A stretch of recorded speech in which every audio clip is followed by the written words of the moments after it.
Olá, pessoal! Vamos dar continuidade à nossa aula de Psicologia da Educação, a Psicologia da Aprendizagem. Nós iremos estudar agora as teorias atuais. Eu sou a professora Clarice, do Instituto Federal de Educação de Pedro II. As teorias atuais. As teorias de Vygotsky e Piaget, elas que embasam a produção da Emília Ferreiro, vocês lembram? E que são hoje referência na questão da aprendizagem. E o mais interessante é que essas duas teorias são muito antigas na psicologia e que nos servem até hoje. Vygotsky. Nós já estudamos um pouquinho sobre Vygotsky, não é? Nós lembrando que o Vygotsky, ele morreu muito cedo, né? Deixou seus estudos para darem continuidade. Então, na década de 20 e início dos anos 30, Vygotsky dedicou-se à construção da crítica à noção de que se poderia construir o conhecimento sobre as funções psicológicas superiores humanas a partir das experiências com animais.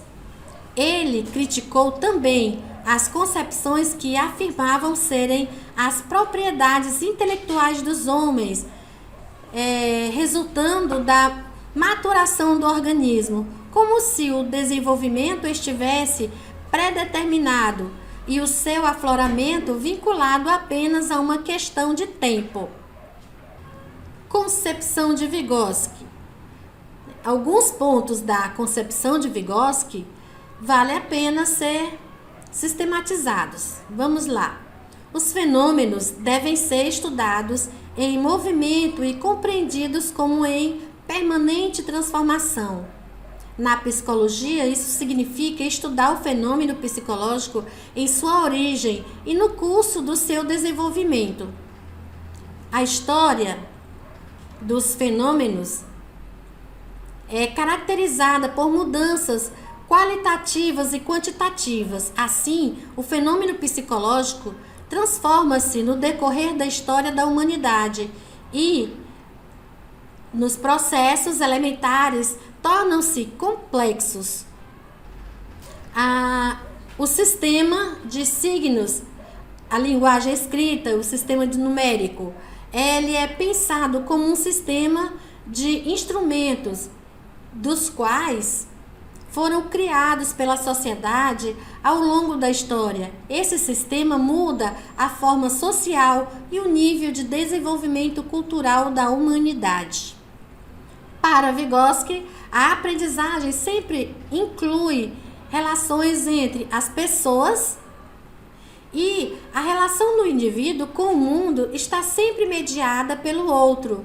Não há como aprender a aprender no mundo se não tivermos o outro, aquele que nos fornece os significados que permitem pensar o mundo na nossa volta.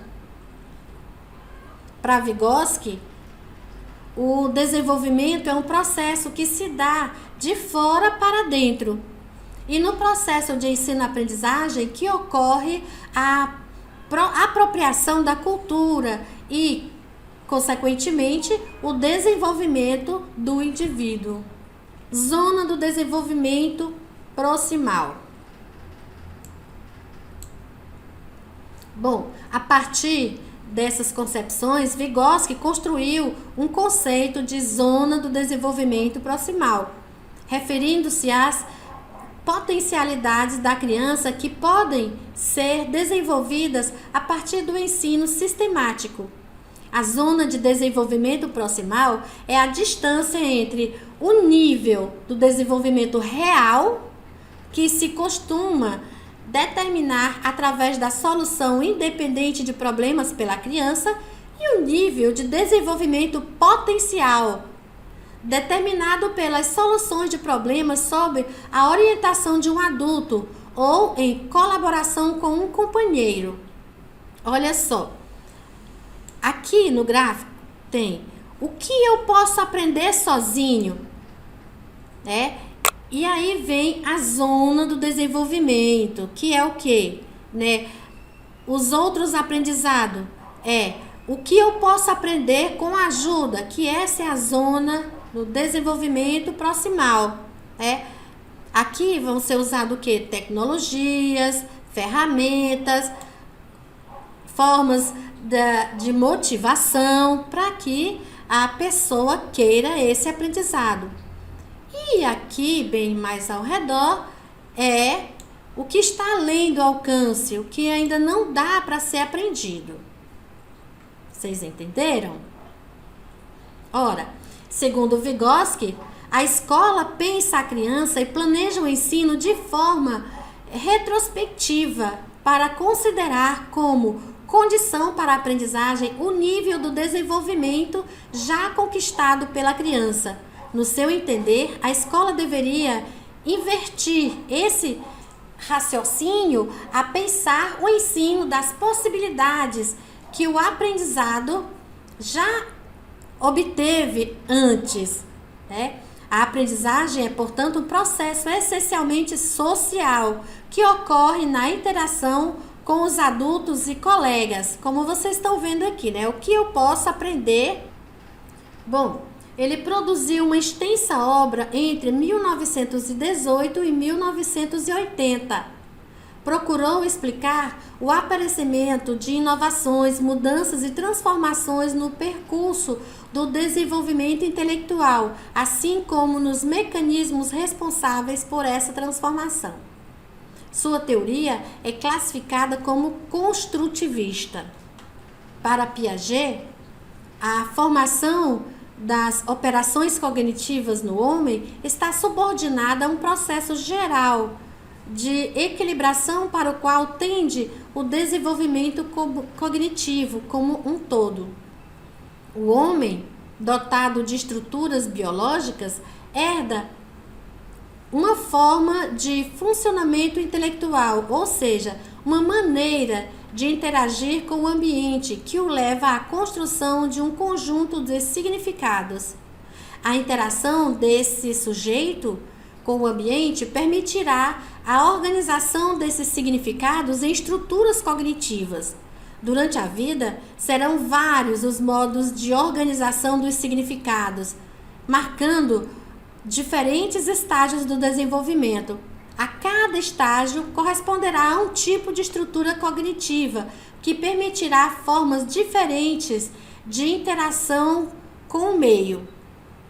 Piaget, ele utilizou para a construção de suas ideias o modelo biológico. O homem é guiado pela busca do equilíbrio entre as necessidades biológicas fundamentais de sobrevivência e as agressões ou restrições colocadas pelo meio para a satisfação dessas necessidades.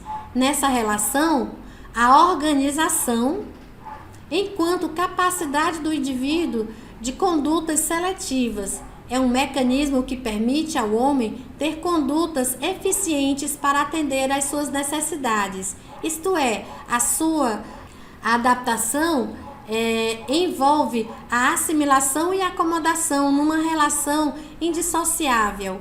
É um mecanismo que permite ao homem não só transformar os elementos assimilados, tornando-os parte da estrutura do organismo, como possibilitar o ajuste e a acomodação deste organismo aos elementos incorporados. Nesse sentido, a inteligência é uma adaptação. É a assimilação, pois incorpora dados da experiência do indivíduo, e ao mesmo tempo a acomodação, uma vez que o sujeito modifica suas estruturas mentais para incorporar novos elementos da experiência. Veja só, o indivíduo tem os estímulos do meio e ele tem a assimilação do aprendizado, que fará a acomodação, fará as adaptações, e isso será organizado em esquemas intelectuais na sua cabeça, e isso se transforma no conhecimento desenvolvido pelo cognitivo. Para Piaget, não Piaget não desenvolveu uma teoria do processo de ensino-aprendizagem, mas formulou referências claras que, na década de 80, seriam utilizadas por esta senhora, a Emília Ferreiro, na elaboração de sua teoria sobre a aprendizagem da escrita. Piaget, na verdade, foi e é referência para muitos teóricos da psicologia, mas, dada a importância atual do trabalho de Emília Ferreiro, vamos ver aqui. A Emília Ferreiro, nessa foto aqui, você vê, ela está apresentando dados da sua tese, para Piaget, em Genebra, na Suíça, em 1970, quando vocês nem sonhavam em ter nascido. E essa professora já era um bebezinho. Emília Ferreiro é argentina de nascimento, psicopedagoga de formação, doutorou-se em Genebra, orientada por Jean Piaget. Na década de 80, estabeleceu-se na cidade do México, onde vem trabalhando até hoje. Seus trabalhos de pesquisa demonstram uma preocupação em interagir ou integrar os objetivos científicos a um compromisso com a realidade social e cultural da América Latina. Suas análises sobre o fracasso escolar das populações marginalizadas, atribuindo a um problema social, demonstram o seu compromisso. Para ela, existe um sujeito que conhece e que, para conhecer, emprega mecanismos de aprendizagem. Há, na sua concepção, um papel ativo do sujeito que interage com os objetos da realidade. Dessa forma, o que a criança aprende não corresponde ao que lhe é ensinado, pois existe um espaço aberto de elaboração do sujeito. O educador deve estar atento a esses processos para promover adequadamente a aprendizagem. Ela valorizou a participação das crianças no processo ensino-aprendizagem, apropriou-se das atividades infantis como forma de ensino. Ela revolucionou a forma de conceber e trabalhar a alfabetização de crianças.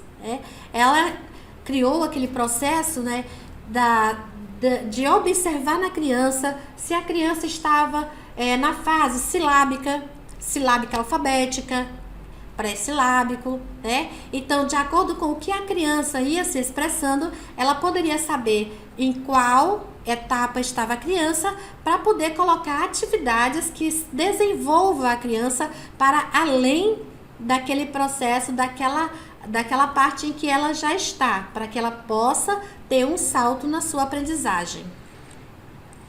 Essa teoria ela é bastante usada por professores da alfabetização. Nossa atividade.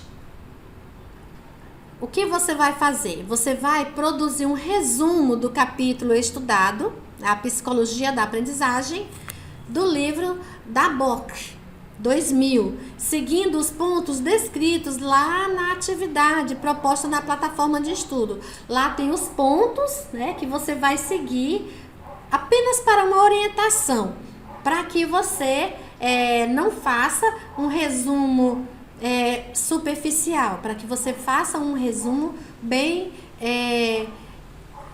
que seja descritivo, porém sucinto, tá? Forte abraço, estudem, façam as atividades, façam valer. Muito obrigada, até a próxima semana.